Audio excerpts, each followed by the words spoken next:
মাধ্যমিক ও উচ্চশিক্ষা অধিদপ্তরের উদ্যোগে ও কুমিল্লা ভিক্টোরিয়া সরকারি কলেজ কর্তৃক আয়োজিত উচ্চ মাধ্যমিক রসায়ন দ্বিতীয় পত্র অনলাইন ক্লাস পরিমাণগত রসায়ন ক্লাস 33-এ সবাইকে স্বাগত।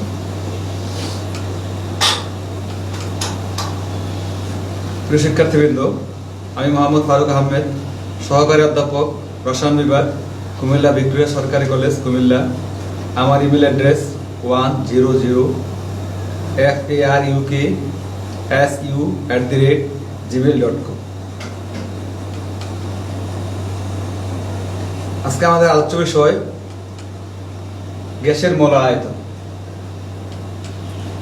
বিক্রিয়কের পরিমাণ হতে গ্যাসীয় পদার্থের বড় আয়তন নির্ণয়, আয়নিক সমীকরণ ও দর্শক আয়ন, দ্রবণের ঘনমাত্রা প্রকাশের বিভিন্ন একক যেমন মোলারিটি, মোলালিটি, মোল ভগ্নাংশ ও শতকরা হার। এই পাঠ শেষে শিক্ষার্থীরা গ্যাসের মোলার আয়তন নির্ণয় করতে পারবে। বিক্রিয়কের পরিমাণ হতে গ্যাসীয় উৎপাদের বড় আয়তন নির্ণয় করতে পারবে। আয়নিক সমীকরণ ও দর্শক আয়ন ব্যাখ্যা করতে পারবে। মোলারিটি ব্যাখ্যা করতে পারবে। মোলালিটি ব্যাখ্যা করতে পারবে। মোল ভগ্নাংশ ব্যাখ্যা করতে পারবে। শুরুতে গ্যাসের মোলার আয়তন। নির্দিষ্ট তাপমাত্রা ও চাপে এক মোল কোনো পদার্থ যে আয়তন দখল করে তাকে মোলার আয়তন বলে। অর্থাৎ এসটিপিতে এক মোল অক্সিজেন, মানে 32 গ্রাম অক্সিজেন, কারণ অক্সিজেনের আণবিক ভর 32 গ্রাম অক্সিজেনের আয়তন 22.4 লিটার। অথবা এসটিপিতে এক মোল কার্বন ডাইঅক্সাইডের আয়তন অর্থাৎ 44 গ্রাম কার্বন ডাইঅক্সাইডের আয়তন 22.4 লিটার। অথবা এক মোল নাইট্রোজেন অর্থাৎ 28 গ্রাম নাইট্রোজেনের আয়তন 22.4 লিটার। এসটিপিতে নাইট্রোজেন গ্যাসের একটি অণুর আয়তন কত? আমরা জানি এসটিপিতে গ্যাসীয় পদার্থের মোলার আয়তন 22.4 লিটার। অর্থাৎ নাইট্রোজেনের আয়তন হবে, এক মোল নাইট্রোজেনের আয়তন হবে 22.4 লিটার। এক মোল নাইট্রোজেন অর্থাৎ হলো 28 গ্রাম নাইট্রোজেন। 28 গ্রাম নাইট্রোজেনের আয়তন হবে 22.4 লিটার। আর এক মোল নাইট্রোজেনে থাকে n সংঘন, n এর মান হলো নাম্বার অফ অ্যাভোগাড্রো 6.022 ইনটু 10⁻23 এতটি অণু থাকে। তাহলে আমরা বলতে পারি 6.022 ইনটু 10⁻23 এতটি নাইট্রোজেন অণুর আয়তন 22.4 লিটার। সুতরাং একটি নাইট্রোজেন অণুর আয়তন হবে 22.4 ডিভাইড বাই n অ্যাভোগাড্রো সংখ্যা, number of Avogadro 6.022 into 10⁻23 litre.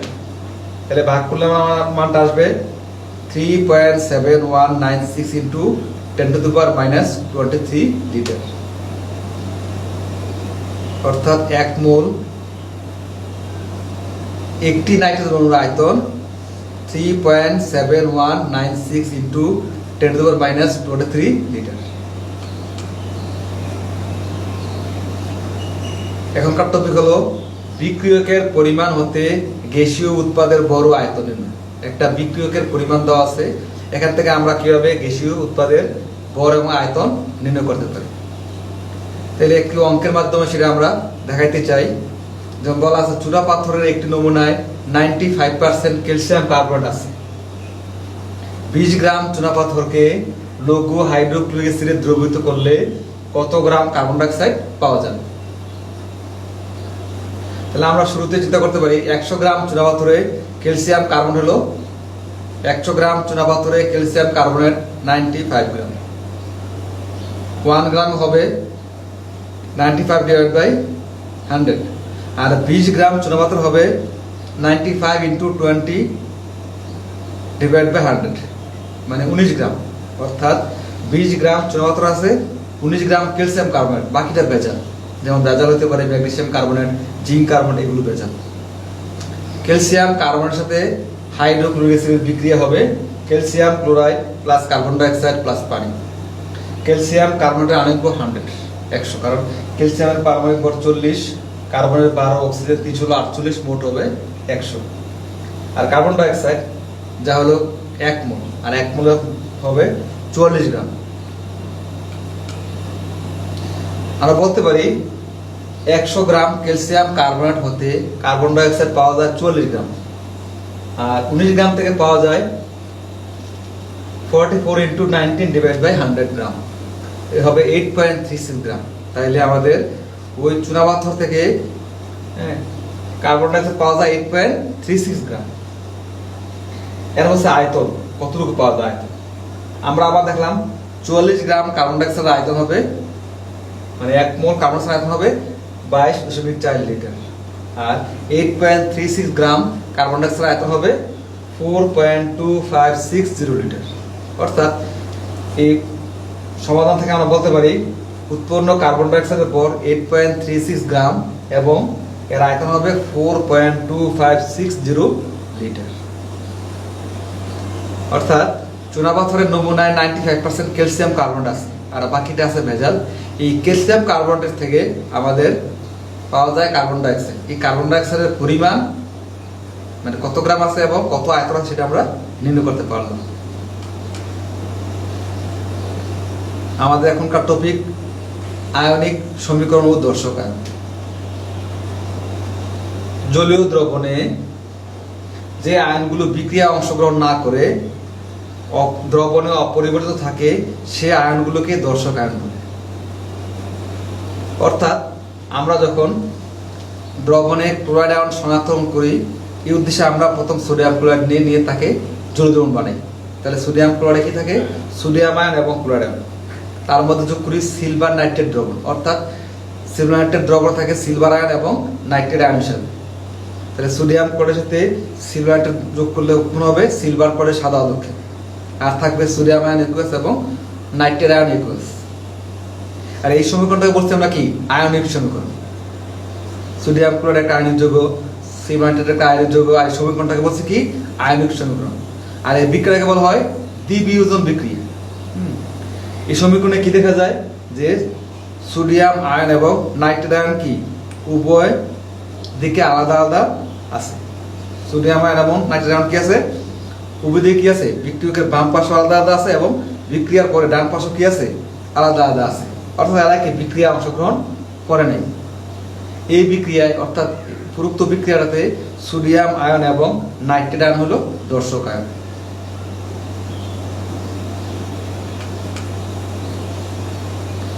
এবার আসবে দ্রবণের ঘনমাত্রা প্রকাশের বিভিন্ন একক। একটা দ্রবণকে আমরা তার ঘনমাত্রা, একটা দ্রবণের ঘনমাত্রা প্রকাশ করতে চাই, কি কি এককে প্রকাশ করব? প্রথমত আসবে মোলারিটি, তারপর আছে মোলালিটি, মোল ভগ্নাংশ, শতকরা হার। শুরুতেই মোলারিটি, যাকে আমরা প্রকাশ করি। মোলারিটি বুঝতে গেলে আগে বুঝতে হবে মোলার দ্রবণ। নির্দিষ্ট তাপমাত্রায় 1 লিটার দ্রবণে 1 মোল দ্রবীভূত থাকলে এই দ্রবণকে দ্রবটির মোলার দ্রবণ বলে। যেমন সোডিয়াম কার্বনেটের আণবিক ভর 106। তাহলে 25 ডিগ্রি সেন্টিগ্রেড তাপমাত্রায় 1000 মিলিলিটার দ্রবণে 106 গ্রাম সোডিয়াম কার্বনেট দ্রবীভূত থাকলে তাকে মোলার দ্রবণ বলে। অর্থাৎ আমরা একটা ভলিউমেট্রিক ফ্লাস্ক নিব, এই ভলিউমেট্রিক ফ্লাস্কের মধ্যে দাগ কাটা আছে 1000 মিলিলিটার। প্রথমে নিব 106 গ্রাম সোডিয়াম কার্বনেট।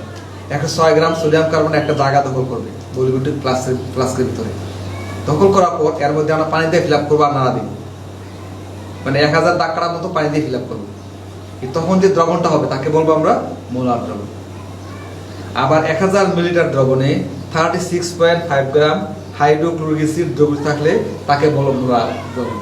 কারণ হাইড্রোক্লোরিক অ্যাসিডের আণবিক ভর 36.5। আর যদি নেই সোডিয়াম হাইড্রক্সাইড, তখন বলবো কি 1000 মিলিলিটার দ্রবণে 40 গ্রাম সোডিয়াম হাইড্রক্সাইড দ্রবীভূত থাকলে তখন তাকে বলবো মোলার দ্রবণ। এইবার আছে মোলারিটি।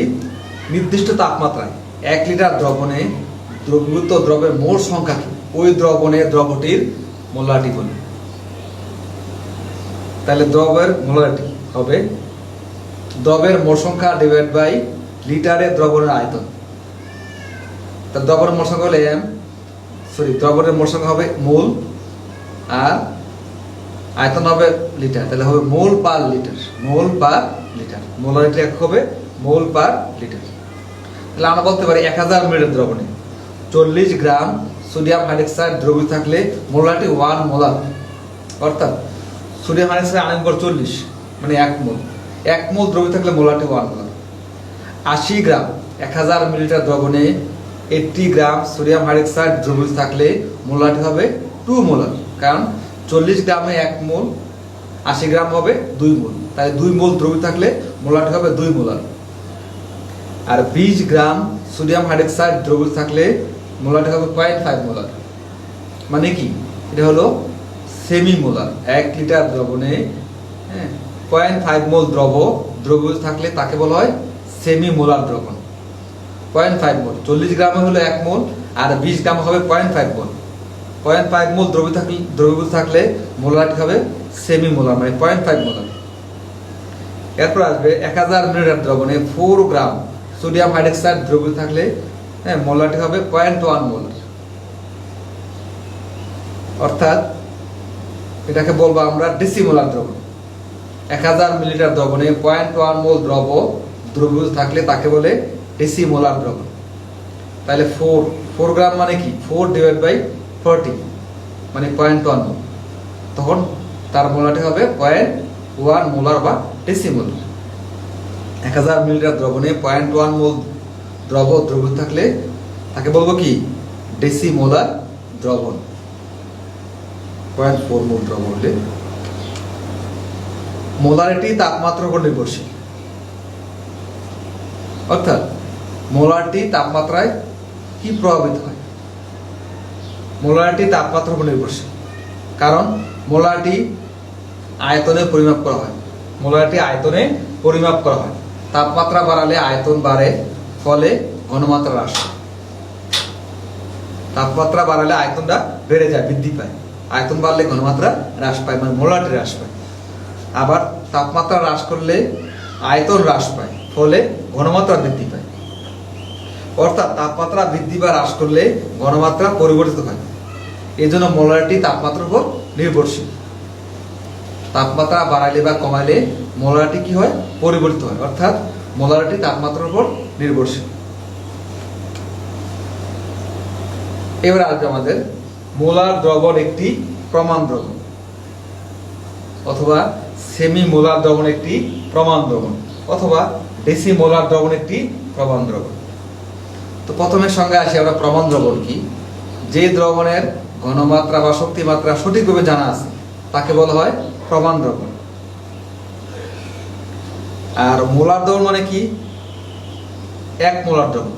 শক্তিমাত্রা জানা আছে যা হলো কি 1 মোলার, আর শক্তিমাত্রা জানা হলে আমরা বলি কি প্রমাণ দ্রবণ। অথবা সেই মোলার দ্রবণ মানে কি 0.5 মোলার, শক্তিমাত্রা জানা আছে যা 0.5 মোলার, ফলে এটি একটি প্রমাণ দ্রবণ। আবার ডেসিমোলার দ্রবণ, শক্তিমাত্রা জানা আছে কত 0.1 মোলার, ফলে এটিও একটি কি প্রমাণ দ্রবণ। অর্থাৎ মোলার দ্রবণ অথবা সেমিমোলার দ্রবণ অথবা ডেসিমোলার দ্রবণ সবগুলি কি প্রমাণ দ্রবণ। এবার আসবে মোলালিটি, যাকে আমরা স্মল এম দ্বারা প্রকাশ করি। এই মোলালিটি বুঝতে গেলে প্রথমে বুঝতে হবে মোলাল দ্রবণ। 1 কেজি দ্রবণে অথবা 1000 গ্রাম দ্রবণে 1 মোল দ্রবীভূত থাকলে ওই দ্রবণকে ওই দ্রবের মোলাল দ্রবণ বলে। যেমন সোডিয়াম হাইড্রোক্সাইডের আণবিক ভর 40। 1 কেজি দ্রবণে 40 গ্রাম সোডিয়াম হাইড্রোক্সাইড দ্রবীভূত থাকলে তাকে মোলাল দ্রবণ বলে। অর্থাৎ একটি ভলিউমের প্রথমে আমরা 40 গ্রাম নিব সোডিয়াম হাইড্রোক্সাইড, তারপর নিব 960 গ্রাম পানি, তাইলে মোট দ্রবণটা হবে কত 40 যোগ 960 1000 গ্রাম, তখন তাকে বলবো কি মোলাল দ্রবণ। তাহলে 1 কেজি দ্রবণে দ্রবীভূত দ্রবের মোল সংখ্যাকে বলবো মোলালিটি, আর 1 মোল দ্রবীভূত থাকলে বলবো মোলাল দ্রবণ। তাহলে 1 কেজি দ্রবণে দ্রবীভূত দ্রবের মোল সংখ্যাকে মোলালিটি বলে। অর্থাৎ 1 কেজি বা 1000 গ্রাম দ্রবণে 40 গ্রাম সোডিয়াম হাইড্রোক্সাইড দ্রবীভূত থাকলে মোলারিটি হবে 1 মোলাল। আর এক কেজি দ্রবণে বা 1000 গ্রাম দ্রবণে 80 গ্রাম সোডিয়াম হাইড্রোক্সাইড দ্রবীভূত থাকলে মোলারিটি হবে 2 মোলাল। 80 গ্রাম মানে 2 মোল। 2 মোল দ্রবীভূত হলে মোলারিটি হবে 2 মোলাল বা 2 মোলাল। মোলালিটি তাপমাত্রার উপর নির্ভরশীল নয়। আমরা জানি মোলালিটি 1 কেজি দ্রবণে দ্রবীভূত দ্রবের মোট সংখ্যাকে বলা হয় মোলালিটি। অর্থাৎ মোলালিটি ভরে পরিমাপ করা হয়। মোলালিটি ভরে পরিমাপ করা হয়। তাপমাত্রা বৃদ্ধি বা হ্রাস পেলে ভরের কোনো পরিবর্তন হয় না। ফলে মোলালিটি তাপমাত্রার উপর নির্ভরশীল নয়। যেহেতু আমরা মোলালিটিকে ভরে পরিমাপ করি, ফলে তাপমাত্রা বাড়ালে বা কমালে ভরের কোনো পরিবর্তন হবে না। এই জন্য মোলালিটি তাপমাত্রার উপর নির্ভর করবে না বা নির্ভরশীল নয়। দ্রবণের ঘনমাত্রা প্রকাশের আরেকটি একক হলো মোল ভগ্নাংশ, যাকে আমরা x দ্বারা প্রকাশ করি। কোনো দ্রবণের একটি উপাদানের মোল সংখ্যা এবং ওই দ্রবণে উপস্থিত মোট মোল সংখ্যার অনুপাতকে মোল ভগ্নাংশ বলা হয়। অর্থাৎ আমরা যার মোল ভগ্নাংশ নির্ণয় করব তার মোল সংখ্যা ডিভাইড বাই মোট মোল সংখ্যা, এটা হলো মোল ভগ্নাংশ। মোল ভগ্নাংশের কোনো একক নেই, এটি একটি অনুপাত। ধরি একটি দ্রবণের দুটি উপাদান আছে, একটি উপাদান হলো A আর একটি উপাদান হলো B। অর্থাৎ একটি দ্রবণের দ্রব হলো A, দ্রাবক হলো B। দ্রবের মোল সংখ্যা Na, দ্রাবকের মোল সংখ্যা Nb। দ্রবের মোল ভগ্নাংশ Xa, দ্রাবকের মোল ভগ্নাংশ Xb। তাহলে মোট মোল সংখ্যা Na plus Nb equal to N। আমরা এখন বলতে পারি A এর মোল ভগ্নাংশ Xa ইকুয়াল টু A এর মোল সংখ্যা ডিভাইড বাই মোট মোল সংখ্যা। A এর মোল সংখ্যা হলো Na ডিভাইড বাই মোট সংখ্যা হলো Na প্লাস Nb। অথবা লিখতে পারি Xa equal to Na by N। আবার অনুরূপভাবে B এর মোল ভগ্নাংশ Xb ইকুয়াল টু B এর মোল সংখ্যা ডিভাইড বাই মোট মোল সংখ্যা। তো B এর মোল সংখ্যা হবে Nb divide by Na plus Nb। লেখা যায় Xb equal to Nb by N। আবার আমরা বলতে পারি মোট মোল ভগ্নাংশ X equal to Xa plus Xb equal to 1। অর্থাৎ যদি আমরা একটি দ্রব্যের তিনটি উপাদান নেই তখন আবার মোল ভগ্নাংশ হবে X equal to Xa plus Xb plus Xc equal to 1। অর্থাৎ যতটি উপাদান নেই না কেন মোট মোল ভগ্নাংশ X ইকুয়াল টু 1 হবে।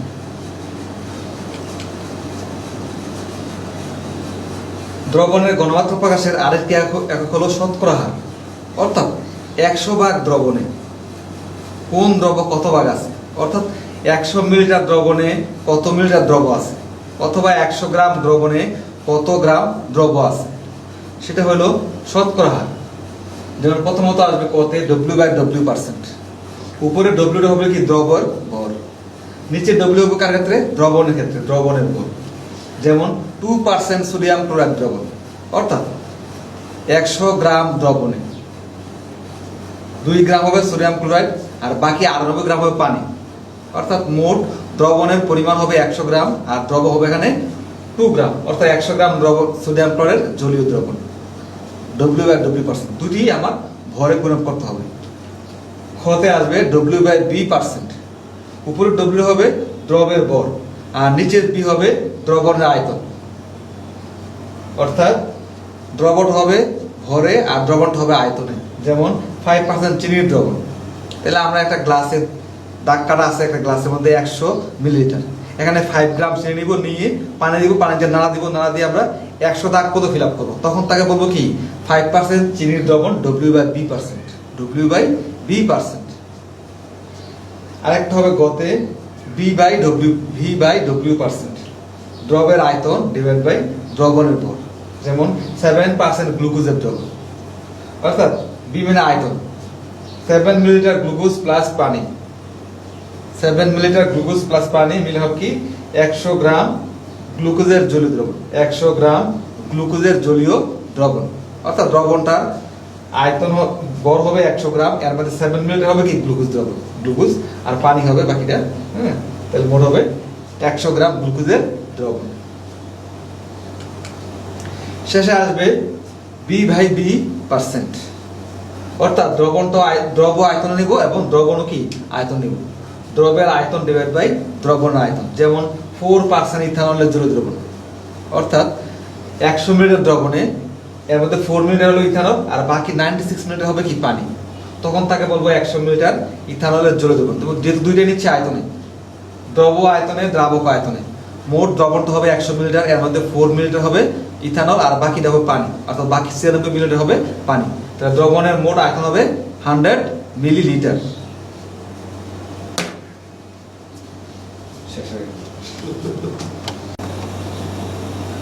প্রমাণ করো যে মোট মূল ভগ্নাংশ XA plus XB equal to 1। তাহলে আমরা ধরে নিই A এর মোট সংখ্যা Na ইকুয়াল টু 1, B এর মোট সংখ্যা Nb ইকুয়াল টু 4 মোল। তাহলে মোট মোট সংখ্যা N ইকুয়াল টু কি, Na plus N equal to 1 plus 4 equal to 5 মোল। তাহলে A এর মূল ভগ্নাংশ X ইকুয়াল টু কি হবে, Na by A, Na by N, Na মানে 4 1, N মানে 5 1 বাই 5। আর B এর মূল ভগ্নাংশ XB equal to Nb by N মানে 4 বাই 5। তাহলে XA plus XB equal to 1 by 5 plus 4 by 5 equal to 5 by 5 equal to 1। অর্থাৎ মোট মূল ভগ্নাংশ XA plus XB equal to 1। অর্থাৎ আমরা একটা দ্রবণে যদি একাধিক উপাদান নেই, হ্যাঁ, দুই বা ততোধিক উপাদান নেই, তখন তার মূল ভগ্নাংশ XA plus XB equal to 1। আবার XA plus XB plus XC হইলেও কি হবে, 1ই হবে। মোট মূল ভগ্নাংশ 1 হবে, যতটুকু উপাদান নেই না কেন মোট মূল ভগ্নাংশ 1 হবে। এবার আমরা কয়েকটি প্রবলেম দেখাবো। যেমন 200 মিলিলিটার 0.1 মোলার ঘনমাত্রার সোডিয়াম হাইড্রোক্সাইড দ্রবণ প্রস্তুত করতে কত গ্রাম সোডিয়াম হাইড্রোক্সাইড প্রয়োজন হবে। তাহলে দেখলে আমরা সোডিয়াম হাইড্রোক্সাইড আণবিক কত 40, কারণ সোডিয়াম 23, অক্সিজেন 16, হাইড্রোজেন 1, মোট 40। তাহলে 1000 millilitre 1 molar sodium hydroxide equal to 40 গ্রাম। তাহলে 1 millilitre 1 molar sodium hydroxide equal to 40 ভাগ 1000 গ্রাম। 200 মিলিলিটার 0.1, তাহলে গুণ হবে 0.8 গ্রাম। অর্থাৎ 200 মিলিলিটার 0.1 মোলার ঘনমাত্রার সোডিয়াম হাইড্রোক্সাইড দ্রবণ তৈরি করতে আমাদের সোডিয়াম হাইড্রোক্সাইড লাগবে 0.8 গ্রাম। অর্থাৎ 0.8 গ্রাম সোডিয়াম হাইড্রোক্সাইড নিব একটা ফ্লাস্কে, দিয়ে তার মধ্যে 200 বোতল পানি দিয়ে ফিল আপ করবো। তখন দ্রবণটাকে বলবো কি, 200 মিলিলিটার 0.1 মোলার সোডিয়াম হাইড্রোক্সাইড দ্রবণ। এবার আসবে 250 মিলিলিটার 0.5 মোলার সোডিয়াম কার্বনেট দ্রবণকে কিভাবে 0.1 মোলার দ্রবণে পরিণত করা যায়। তাহলে আমাদের একটি দ্রবণ আছে যা সোডিয়াম কার্বনেট দ্রবণ, যার শক্তিমাত্রা 0.5 মোলার এবং আয়তন হবে 250 মিলিলিটার। তখন আমরা লিখব প্রাথমিক অবস্থায় আয়তন, সোডিয়াম কার্বনেটের আয়তন হবে B1 250 মিলিলিটার, ঘনমাত্রা বা শক্তিমাত্রা এমন হবে 0.5 মোলার। শেষ অবস্থায় হবে আয়তন B2 ইকুয়াল টু হোয়াট, শক্তিমাত্রা বা ঘনমাত্রা হবে 0.1 মোলার। তাহলে আমরা জানি B1 M1 equal to B2 M2। তাহলে এখান থেকে B2 মান আসবে 1250 মিলিলিটার। তাহলে দ্রবণটা আছে 250 মিলিলিটার, বানাইতে হবে 1250 মিলিলিটার। তখন আয়তন পানি যোগ করতে হবে 1250 বিয়োগ 250, 1000 মিলিলিটার। অর্থাৎ আমাদের দ্রবণটার ঘনমাত্রা আছে 0.5 মোলার, বানাবো 0.1 মোলার। তাইলে ঘনমাত্রা 5 গুণ হ্রাস করতে হবে। তাহলে আয়তন কি করতে হবে, 5 গুণ বাড়াইতে হবে। বাড়াই করতে হবে কত, 1250। যেহেতু আয়তন আছে 250, বাকিটা পানি যোগ করতে হবে।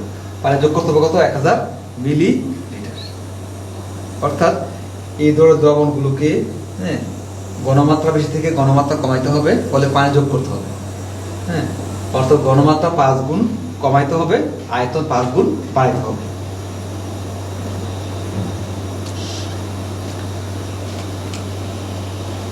আশা করি তোমরা এই লেকচার ভালোই বুঝতে পেরেছো। ধন্যবাদ সবাইকে।